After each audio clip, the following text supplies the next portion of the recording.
We dig into some of the big stories that are out there in just a little more depth. So some new clues are being revealed by the FBI today when it comes to the shooter's plot coming out of the attempted assassination of former President Donald Trump.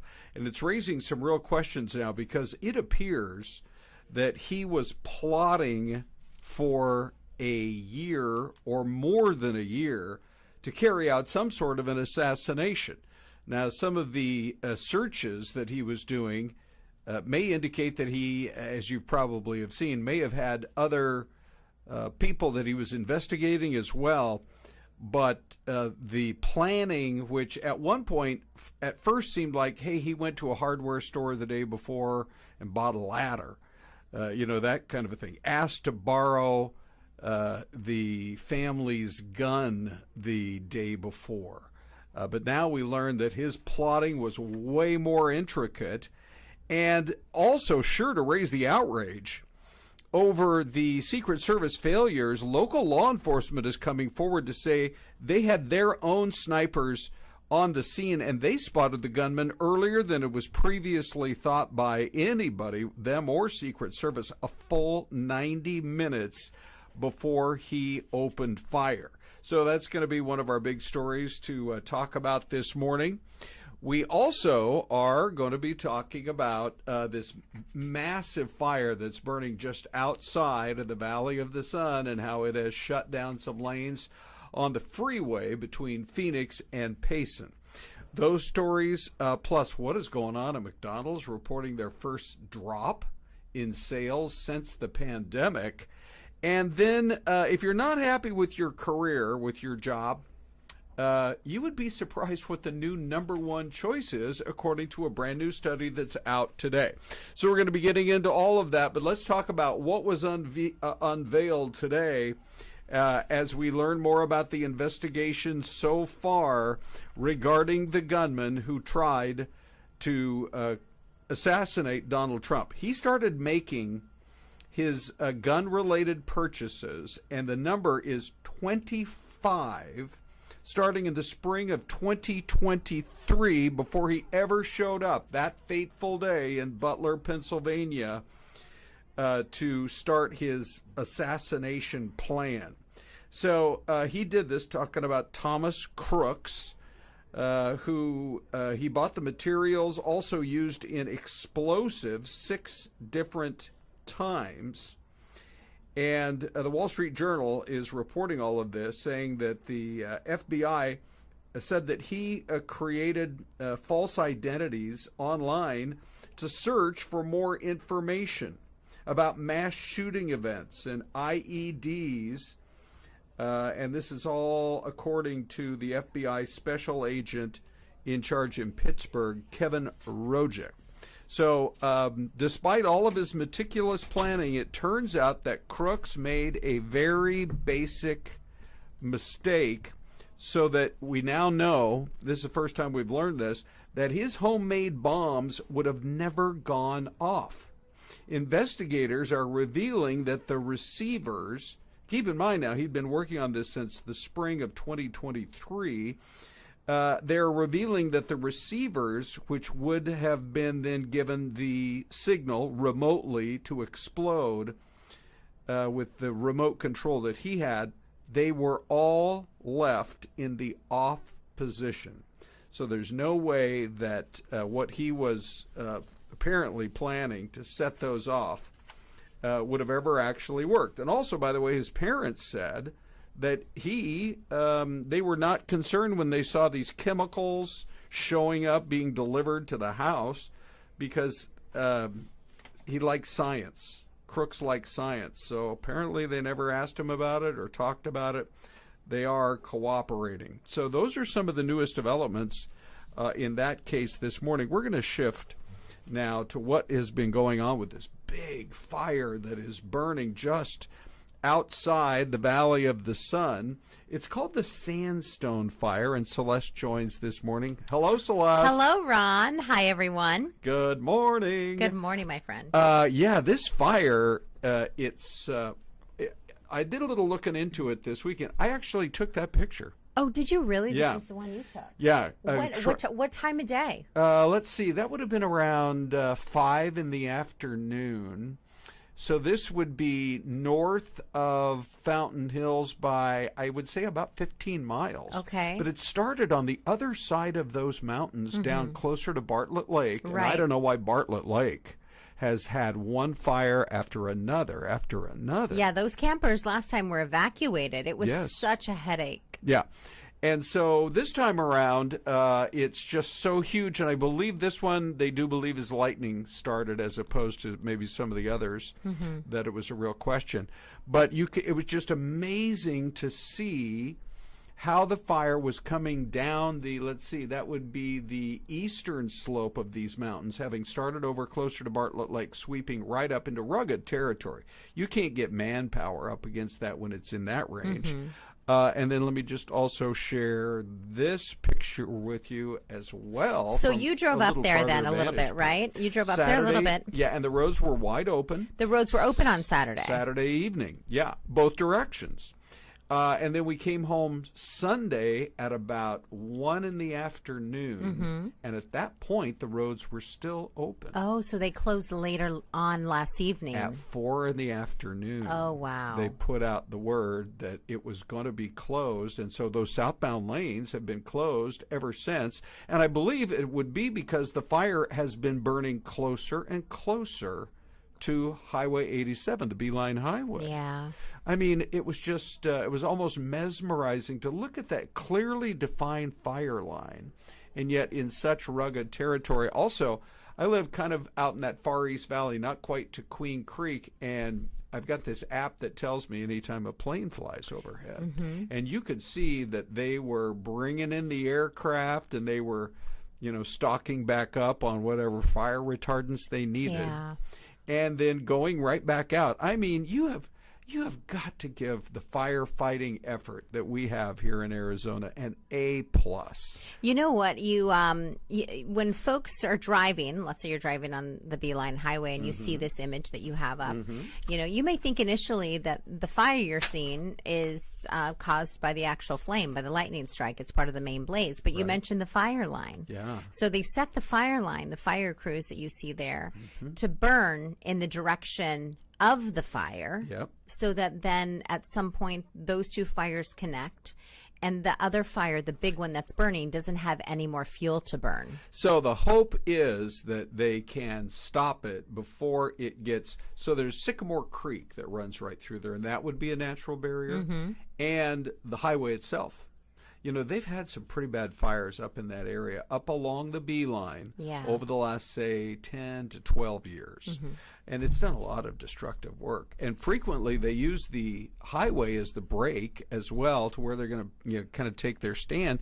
And, when you take a look at the line that is there, just how rugged that very territory rugged. is through there. Well, and you mentioned the Beeline Highway being used as kind of a natural barrier, I guess you could say, with the highway. Right. They've done a lot of work. ADOT has on that. I remember the Beeline when I was younger. Growing up, going to the mountains. It used to just be 2 lanes. Yes, right. But now it's really it's a little bit wider. Right. And they've done some good work on it. So hopefully that is a good barrier for any flames. That's a really good point. I mean, it's basically freeway the whole way now, from Mesa and Fountain Hills all the way up to Payson. And Payson has grown just like the valley has grown. And then from there, you're going up to Pine and Strawberry, or you're going all the way up to Show Low, Pine Top, Lakeside, etc. Imagine the headache, though, for folks in Payson yesterday. Last evening, if we almost drove up late yesterday about 1 p.m. and Kiana and I, and had we done that, we were going to go up to what is it, Old Country Pizza Spot in Pine, Old County. Oh, yeah? Old County Road. You were going to make that big of a pizza trip, Celeste? We were. Wow. Just to go for a pretty drive. We had the sure. afternoon free, but we would have never known that was going to close at 4 p.m. So for those folks who wanted to come back to the valley, you would have had to go up to Pine and Strawberry, across on Camp Verde, and down the I-17, which was also closed, southbound from the Loop 303 to Happy Valley. Yeah. And then the other issue is that they've closed it off by Jake's Corner as you head down the 87. So you could yesterday now, you could have rerouted yourself from Payson to Globe, Miami. Oh, wow. Which is a pretty drive, but it's a long way. Lake, and then come all the way back through that area around Gold Canyon, Florence Junction. For people who are watching us around the world, you probably have no idea what we're talking about, but that would have taken what is about a 50-minute drive between Payson and Fountain Hills. Makes it 2.5 hours. Yeah. So we got a lot of rugged territory. And, we do. We're in the desert. Yeah. And so, there aren't a lot of highway options in some places. All right. So let's just talk a little bit about our kind of extreme weather that we're experiencing more and more. Can you believe these pictures of the flooding in St. John's, Arizona? Wow. So Saturday was their big annual rodeo, and it just started coming down, the rain, even some reports of some hail. That's crazy. Yeah. And so these pictures show you how intense the flooding was up there. And you got these Pioneer Day celebrations around July 24th. Every year in a number of towns in Arizona and up in Utah as well. And wow, they just got hit so hard. The police chief up there said that as long as he has lived there, he has never seen it as intense as he did see it this past weekend. Well, it's not just water when you look at that, it's mud. Oh, so that means that it must have been really heavy rains on the outside of town. St. John's is a pretty small town. This is the main drag. Yeah.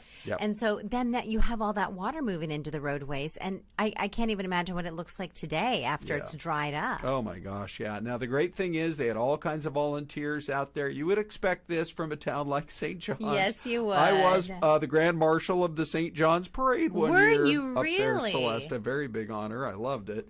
And just a lot of great folks living up in that area. And they did all they could to try to protect homes, businesses, etc. in terms of the flooding danger. But wow, they have got a cleanup job and a half, because you're right.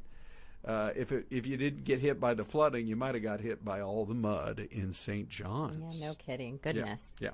All right. So we also, let's see. Do we have a live cam? Let me just check it out here. All right. That's coming up in just a minute. But it also turned out that they had all kinds of flooding issues in Dollywood in Tennessee. People couldn't. Can you see what is supposed to be a wide open parking lot? Tough for people to get in and out because cars were being flooded. Oh, in Dollywood. Yeah. That's water? Yes. Wow. Yeah. Everything that looks muddy is muddy, and just very tough for the folks who have you ever been out to Tennessee? You have, haven't you? We never did Tennessee. Yeah. One of these sweet years, Ron. Oh, there are the mountains of Tennessee. Celeste, so that's Pigeon Forge, Tennessee, and that is a view of some of those clouds. This is a live view. Pigeon Forge is right next. Actually, this is Gatlinburg, which is right next to Pigeon Forge. It's really beautiful. It's so pretty, and is they it had humid their own. Is it humid up there? Let's see. I'm Maybe trying a to little. think when we went through there. It was more in the spring, and it was perfect. Yeah, look at that. Like Look at March the hotel and off to the far right. You see that? It's pretty. I know. Well, it is a beautiful part of the USA, that's for sure. But boy, did they also get slammed. And it was definitely a problem. There was even a report that one of the roads right up near the entrance to Dollywood collapsed. Oh, wow. So, you're trying to get out of there as fast as you can and get to your car. You're getting drenched because you're like, I didn't even know it was going to rain today. No Didn't bring kidding. umbrellas. And then you get to your car and you face that. So, anyway, the beauty has returned today to the mountains of Tennessee. We're going to take a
And there's a view of the lake right there just outside of Branson, Missouri. That's still on my list, Celeste. I have not yet made it out to Branson, Missouri. Is this on the Lake of the Ozarks, or is that a different spot? I think it could be. Yeah. But I'm not 100% positive. I got to drive around that part of the country. I haven't done a lot of exploring in Missouri. Well, it's time to get to work. Let's go.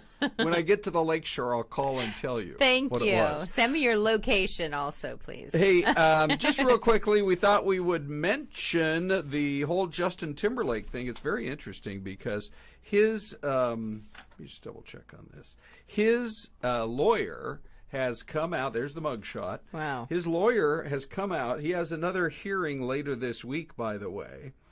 And his line of defense is he was never drunk in the first place. They're trying to get confirmation from the hotel that he's being truthful, that he only had one drink. Oh.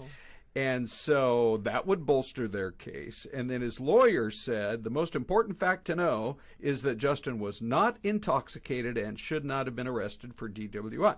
But it's common practice in this country that if you refuse to take a breathalyzer, then they're just going to turn right around and say, well, then you're arrested for DWI. It's almost like in everything in our country, you're innocent until proven guilty. But in a case like this, he said, nope, I'm not going to take one. It could have, if it really truly was only one drink, could have proved that he wasn't DUI. You know, interesting, when I was in college, I was a bartender. I had to go through bartending school. Now, how long have I known you and I didn't know that Celeste was a bartender? Oh, don't ask me to make a drink now, Ron. I have no idea. I don't even know. I mean, what's a Manhattan again? Yeah, I do know that.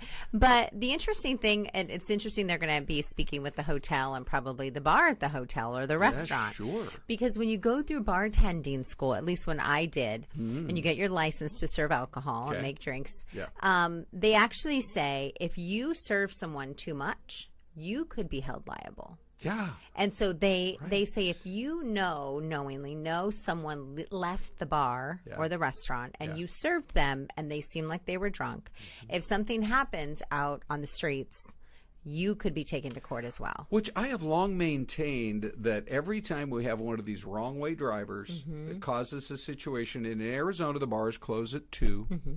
And it's weird. It's almost like clockwork that these things happen shortly after that. Yeah. 2:30, 3 a.m., 3:30, right in that time frame. That's a dangerous time to be out on the highways.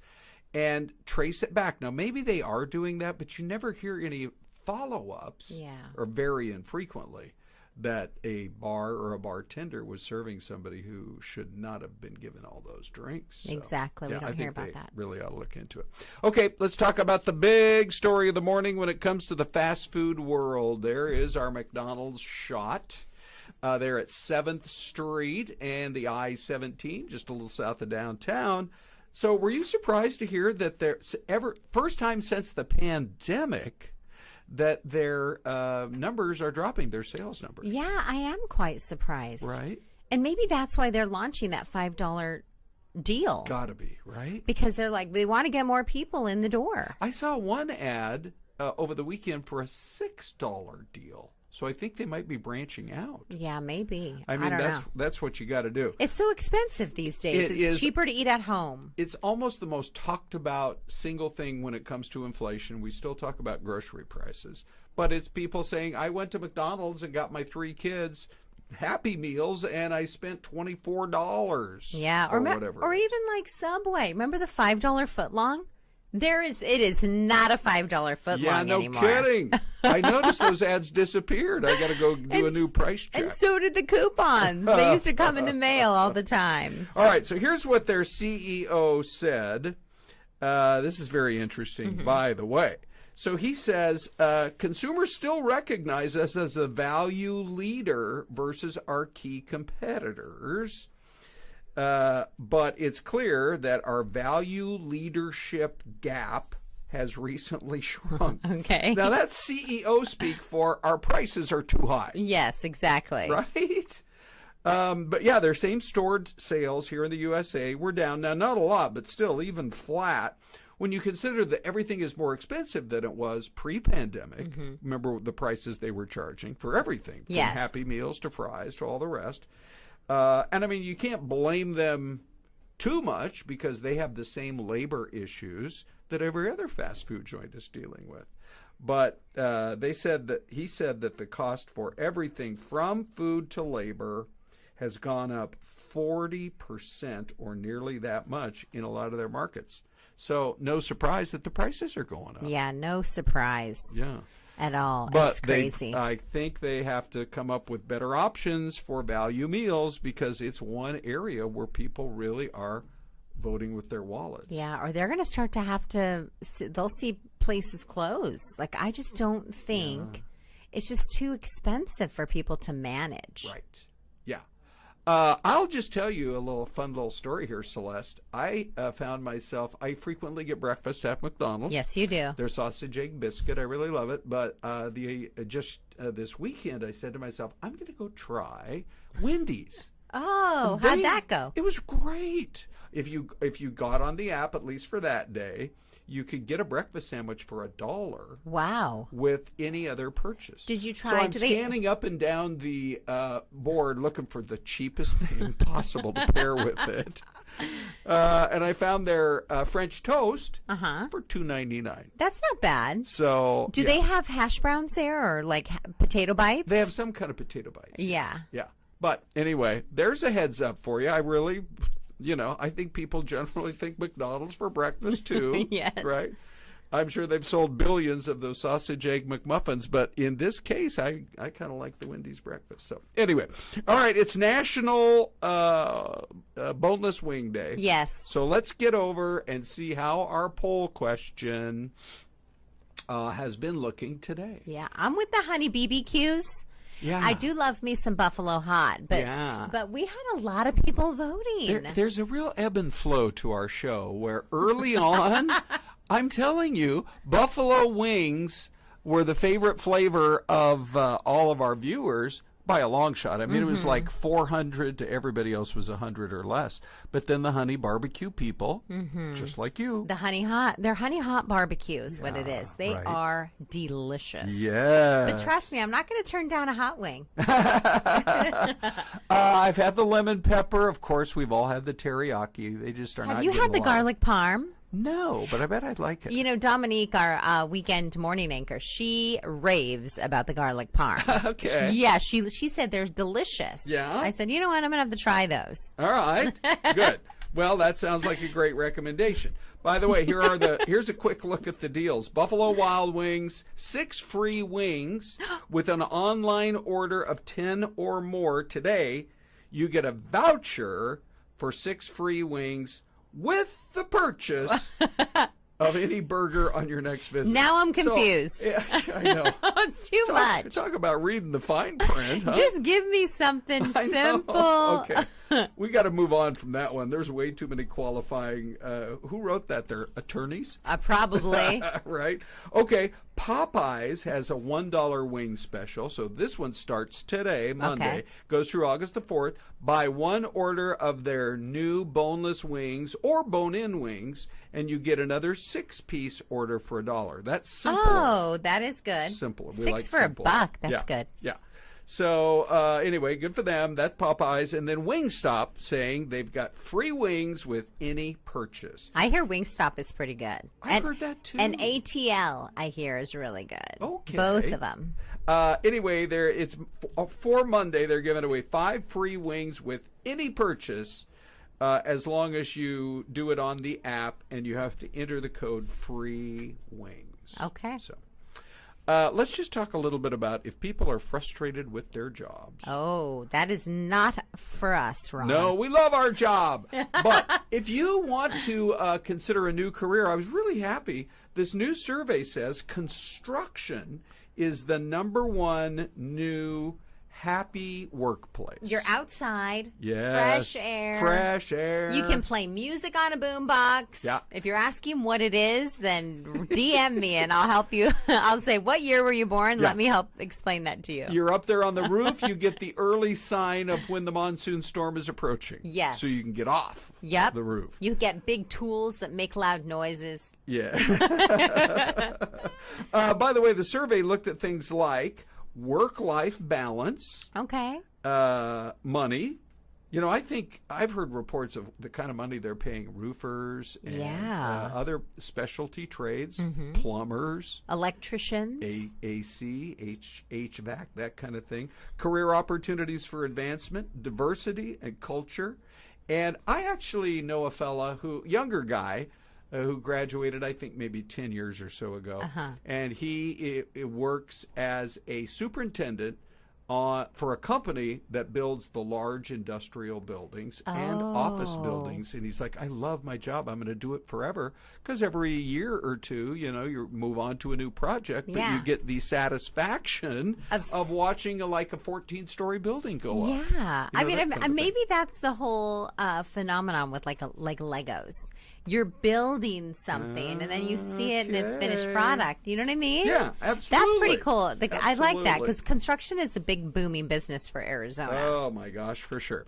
All right, let's go to the mystery cam. Dean's come through again. Wow, look at this. Yeah, I know it, man. It's incredible to me that he has access to all these cameras. We've got a couple of church steeples. Yep. We've got some of the older buildings around the downtown. It's very cloudy there today. I'm trying to think where it's been raining today. Let's see. You did have a live picture from Tennessee. It was raining through Tennessee. It was? I think I'm going to go I'll go with Georgia, state of Georgia. Oh, okay. What do you think? I'm going to go like an Indiana. Okay. I don't know. That's a big guess. I have no idea. All right. Here she comes, everybody. I have no idea. Here is Celeste with the answer. Indiana or Ohio. Oh, really? Oxford, Ohio. Oxford, Ohio. I think that's in the southern part of the state, which is really beautiful. Hey, in case we haven't mentioned it to you before, you can. There's the mystery cam. Every day I forget to put that graphic up. Oh, my sorry, goodness. John Netzel, our chief photographer. He came up with a great one. But here's how you communicate with us. I mean, as we put these out live on YouTube, and then later on, people will watch them, on demand. We're getting thousands, sometimes tens of thousands of people watching. We would love your input. Fox 10 Talks at Fox.com. Oh, we have received a few